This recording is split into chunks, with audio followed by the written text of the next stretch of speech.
One prayer can shift heaven, and rewrite the ending of your life. Let that sink in for a moment, because what you are about to hear is not just an ancient story. It's a living reminder that your voice, your tears, your whisper to God, no matter how weak or desperate, can still move the heart of heaven. Today, I want to take you inside a moment in the Bible where everything seemed finished, everything seemed final, and even the prophet of God had spoken the last word. But a single prayer from a dying man reached into eternity and changed everything. This is the story of King Hezekiah, and trust me, the way it unfolds will make you look at prayer with brand new eyes. Imagine waking up one morning and knowing something is terribly wrong inside your body. Maybe it starts with weakness. Maybe a fever that won't break. Maybe pain that comes out of nowhere. For King Hezekiah, this wasn't just a bad day or a simple sickness. This was the kind of illness that drains the color from your face, takes the strength from your bones, and leaves the palace whispering questions no one wants to ask. Hezekiah had faced armies, threats, and national crisis, but nothing felt as terrifying as this moment. His body was shutting down. His breath became heavier. His thoughts slower. And even though he was a strong king, he knew he was slipping toward the edge. Inside the palace, the atmosphere shifted. Servants moved more quietly. Advisors stood outside the royal chamber with anxious eyes. The kingdom needed stability, but their king was fading like a candle burning down to its last flicker. And in the middle of all this tension, a familiar figure walked through the palace gates: Isaiah the prophet. Everyone knew Isaiah never came with small talk. When Isaiah appeared, it meant God had something to say. Hezekiah's heart must have pounded as Isaiah approached. The prophet's face was solemn, carrying the weight of a message no one ever wants to deliver. When he finally reached the bedside, he didn't sugarcoat it. He didn't soften the truth. He simply looked at Hezekiah and said the words no king, no leader, no human being ever wants to hear: "Set your house in order, for you will die. You will not recover." The room fell silent. Not a whisper. Not a breath. Just the crushing stillness of a final sentence spoken by a prophet who never missed the voice of God. If Isaiah said it, people believed it. Hezekiah believed it too. You could almost feel the air go heavy with hopelessness. Now imagine yourself in that moment. What would you do if you were told it was over? Would you give up? Would you accept it? Would you cry? Would you question everything? Hezekiah, weak and trembling, does something unexpected. He slowly turns his face away, toward the wall. He didn't face Isaiah. He didn't face his servants. He didn't face his advisors. He faced the only one who still had power over life and death. In a whisper that cracked with pain, Hezekiah began to pray. He didn't pray fancy words. He didn't pray a rehearsed speech. He prayed from his heart, raw, desperate, sincere. "Lord, remember how I have walked with you, how I have tried to do what is good in your sight." And as he prayed, tears streamed down his face. These were not quiet tears. These were the tears of a man who still believed that God could hear him, even when the world had already closed the chapter. He wept so intensely that his pillow grew wet. His voice broke. But he kept praying, because deep inside he believed something we all need to remember: if anyone could rewrite the ending, it was God. Meanwhile, Isaiah had already turned to leave. He walked through the palace halls, through the courtyard, past the guards. The message was delivered. His role was complete. But just as he reached the middle of the courtyard, right there, in the open air, God spoke to him again. And this is where everything shifts. God says, "Isaiah, go back." Those two words hold the weight of a miracle.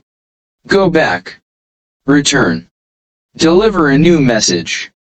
Tell him heaven has heard his prayer. Tell him his tears were seen. Tell him I will heal him. Tell him I will add 15 more years to his life. Think about that.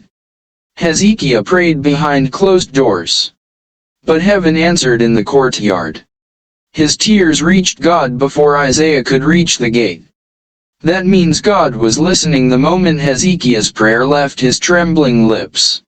And when God hears a sincere prayer, the story is never truly over. So Isaiah turned around, probably in shock himself, and rushed back into the palace. Imagine the servants' faces when they saw him returning. Imagine the whisper spreading through the halls, Isaiah is back, something has changed. The same man who had walked in with a message of death now returned with a message of life. Isaiah stepped back into Hezekiah's room, looked at the dying king, and said words that must have felt like sunlight breaking through a storm. The Lord has heard your prayer. The Lord has seen your tears. And He will heal you. He will give you 15 more years. 15 more years.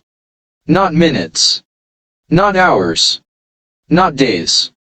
Years. God took a man who was on the brink of death and breathed life back into his story. He didn't just heal Hezekiah, He extended his purpose, his influence, his legacy. He gave him time he wasn't supposed to have. That's what prayer can do. Picture the moment Hezekiah's eyes widen with hope. Picture his chest rising as strength begins returning. Picture the palace bursting into joy. Picture the kingdom celebrating the miracle their king received. The story spreads like fire across the land. The king prayed, and God moved. And here's the part I want you to hold on to. The God who heard Hezekiah has not changed. He still hears prayer. He still sees tears. He still responds to faith, even if the voice is weak, even if the situation looks final, even if everyone else has already given up. Your prayer can shift something. Your whisper can move something. Your faith can open a door that looks sealed shut. And maybe today you feel like Hezekiah did. Maybe you feel like you're at the end of something, a season, a hope, a dream. Maybe life has spoken a final word over you. Maybe circumstances have told you to give up. But hear this with your heart, nothing is final when God still has the pen in His hand. Nothing. Because one prayer can shift heaven and rewrite the ending of your life. And so there Hezekiah lay, still weak, still trembling, but with a new sound echoing in his chest: hope. Not imagined hope. Not borrowed hope. Real hope. The kind that only comes when God Himself steps back into your story. He had just heard Isaiah speak the impossible, that God had heard his prayer, seen his tears, and decided to rewrite his ending. And now the room that once felt heavy with death suddenly felt alive again, like sunlight was pouring in through windows that had been closed for too long. Hezekiah looked at Isaiah, still absorbing the words. Imagine the mix of disbelief and awe. Imagine feeling your body broken, yet hearing a promise of life. Isaiah told him, on the third day, you will go up to the house of the Lord. That wasn't just healing, that was restoration. Going to the temple meant strength. It meant renewal. It meant returning to worship. God wasn't just giving Hezekiah more time. God was giving him a future. But God didn't stop there.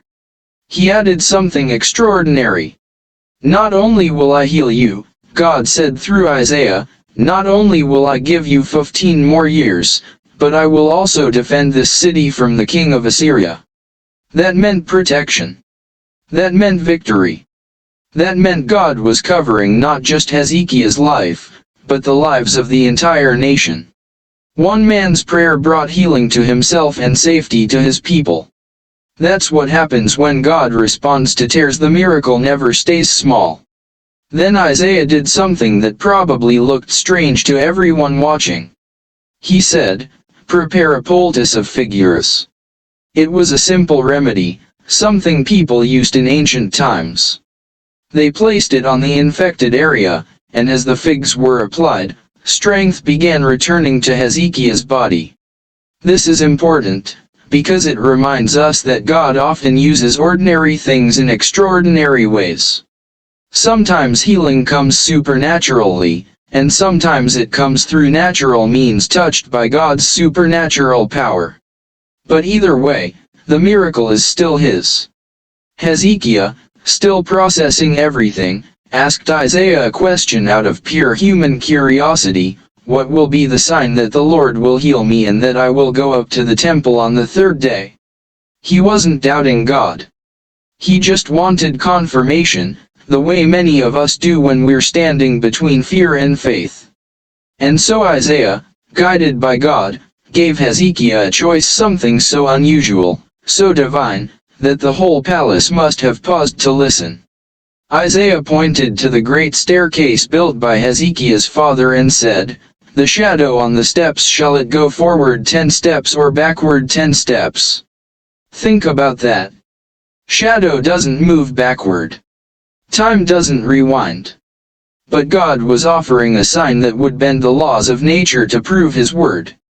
Hezekiah answered, "It's easy for the shadow to go forward. No, let it go backward." And then it happened. Slowly, before the eyes of every person in the palace courtyard, the shadow on the steps reversed. It moved backward, step by step, as if time itself was bowing to God's promise. People gasped. Priests fell to their knees. Servants cried out in wonder. The impossible was happening right in front of them. God wasn't just healing Hezekiah, he was showing that nothing in creation was beyond his control. Not sickness. Not time. Not the laws of nature. Not even death. And while this miracle unfolded outside, life was quietly returning inside Hezekiah's room. His breathing grew steadier. His eyes brightened. His strength returned in waves, like the tide coming back after a storm. By the third day, just as God had promised, Hezekiah walked, not crawled, not staggered, but walked into the temple of the Lord. And when he entered, the entire place erupted in worship. Musicians played. Priests lifted their voices. People gathered from every direction. The king who was supposed to die was alive. The king who was mourned was now dancing. The king who had no future now carried 15 extra years sealed by the voice of God. And what did Hezekiah do? He worshipped. He lifted his hands. He bowed low.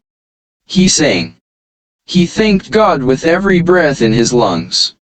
Because he knew that day and every day after was a gift. A gift purchased not by wealth, not by power, not by status, but by prayer. Sincere, honest, tear-filled prayer. But the story doesn't stop with his healing.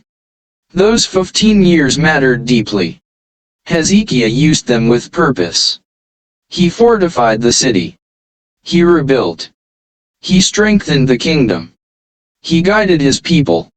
And he left a legacy that would echo for generations.